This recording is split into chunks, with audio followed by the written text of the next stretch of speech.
Kung hanggang ngayon ay naghahanap ka pa rin ng skincare na saswak sa'yo, try mo na itong ating Anthocyanin Bubble Facial Mask. Bago nyo gamitin, magkanda kayo ng patch test. Maliit na area lang, dito lang sa dito. Para makita nyo kung mayroon kayong allergic reactions or wala.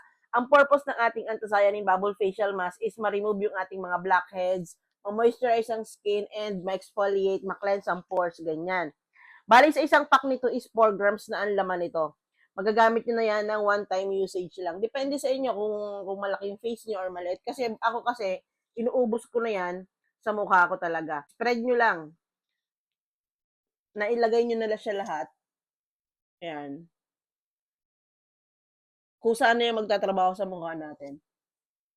Lalo na kung ang dami natin ginawa sa buong maghapon, di ba? Parang ganito ang mangyayari dyan, no?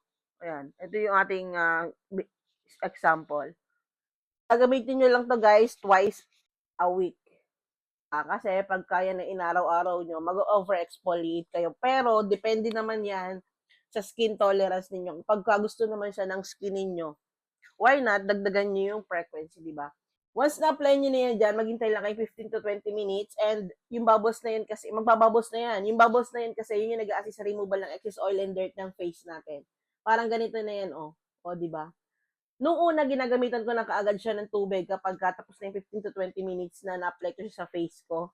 Pero nitong pahuli na, hindi ko na muna siya tinutubig. Ang ginagawa ko is, tissue muna kasi once na tinubig mo siya, sobrang dulas niya talaga. And ang hirap niyang halawan lalo. Kaya kapag tissue, tatanggalin niyo muna yung mga particles, yung mga bubbles na nasa face ninyo. Kapag kayo ay first time user, tandaan nyo na medyo mayroon yan, dito, parang kagat ng langgam. Pero mawawala din yun. Basta make sure lang na bago nyo siya ilapat sa face ninyo is nag-patch test kayo para sigurado na wala kayong skin irritations na mararamdaman or makikita once in-apply nyo na fully sa face ninyo.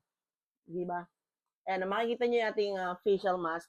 Ganyan na siya kapag medyo tumatagal-tagal na yung oras. Nasa sa inyo yan kung tatapusin nyo yung 15 to 20 minutes or hindi na. Kung gusto nyo rin ito ilalagay ko yung link sa basket. Di ba kailangan naman talaga natin mag-exfoliate even once or twice a week, kaya mag-check out na. Ito sabay-sabay natin tanggalin. Ito yung sa kamay ko, guys, oh.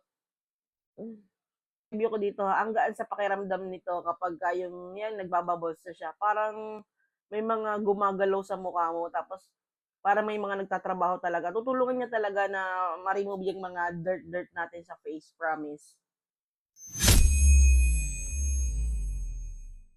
Isa sa mga indications na malapit niya na yan tanggalin is kapag kaganyan na nag-fade na yung kanyang bubbles, ganyan sa may noo ko, ganyan, no. Yan, ganyan. Ang bubbles na yan, guys, alam nyo, kapag sobrang daming bubbles niyan, for me pag maraming bubbles, sobrang dumi ng area ng face natin na yan. Yun yung mga na-observe ko dito sa ginagamit natin na Anthocyanin Bubble Facial Mask. Adik sa'yo, awit sa akin, nilang sawa na sa'kin.